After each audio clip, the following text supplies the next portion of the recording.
Newsroom লাইভে এবার মেদিনীপুর মেডিকেলের খবরের দিকে নজর রাখবো, কারণ মেদিনীপুর মেডিকেলে স্যালাইন বিভ্রাট।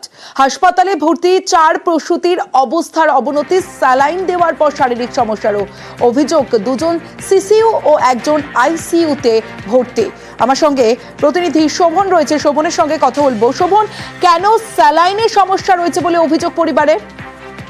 দেখো তমশ্রী, মেদিনীপুর মেডিকেল কলেজ হাসপাতালে যে মাতৃমা বিভাগ রয়েছে প্রসূতিদের জন্য, সেখানে কিন্তু যেটা পরিবারের রোগীর পরিবারের লোকেদের অভিযোগ, যেটা স্যালাইন দেওয়ার পরেই কিন্তু ক্রমশ 4 প্রসূতি অসুস্থ হয়ে পড়ে এবং তাদের অবস্থার অবনতি হয়। এবং এই ঘটনার পরেই কিন্তু চাঞ্চল্য ছড়িয়ে পড়ে এবং রোগীর পরিবার পরিজনেরা ইতিমধ্যেই কিন্তু বিষয়টি হাসপাতালের যে সুপার রয়েছেন তাকে লিখিতভাবে অভিযোগ জানিয়েছেন যে প্রসূতিরা স্যালাইন পাওয়ার পরেই কিন্তু স্যালাইন নেওয়ার পরেই কিন্তু ক্রমশ অসুস্থ হয়ে পড়ে, তো তাদের শারীরিক অবস্থার অবনতি ঘটে এবং তাদেরকে প্রসূতি বিভাগ থেকে তাদেরকে আইসিইউতে স্থানান্তর করতে হয়।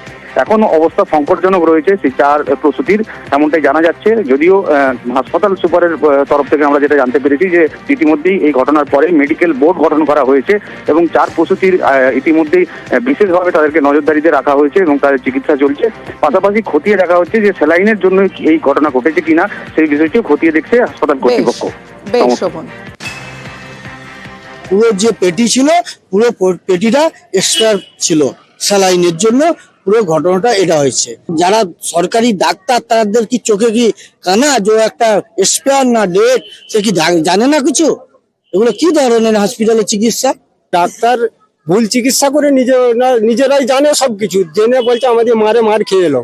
তাহলে এটা কি হসপিটাল না গরুর গোয়াল, এইটাই জানতে চাই আমরা। স্যালাইনটা পুরো একবারে ডেট কাটা বলে বলছে। ডেট কাটা মানে এক্সপায়ার? হ্যাঁ, একবারে এক্সপায়ার। কোন জিনিস থেকে হয়েছে ওটা না ইয়ে হওয়া পর্যন্ত তো বলা মুশকিল। একটা মেডিকেল বোর্ড করা হয়েছে, ব্যাপারটাকে খতিয়ে দেখবে ওদের প্রিভিয়াস যা যা হয়েছে, যা ট্রিটমেন্ট চলেছে, ওগুলো তো যা যা উঠে আসবে ওদের রিপোর্ট থেকে, ওগুলো টেস্টিং এর জন্য তো অবশ্যই যাবে।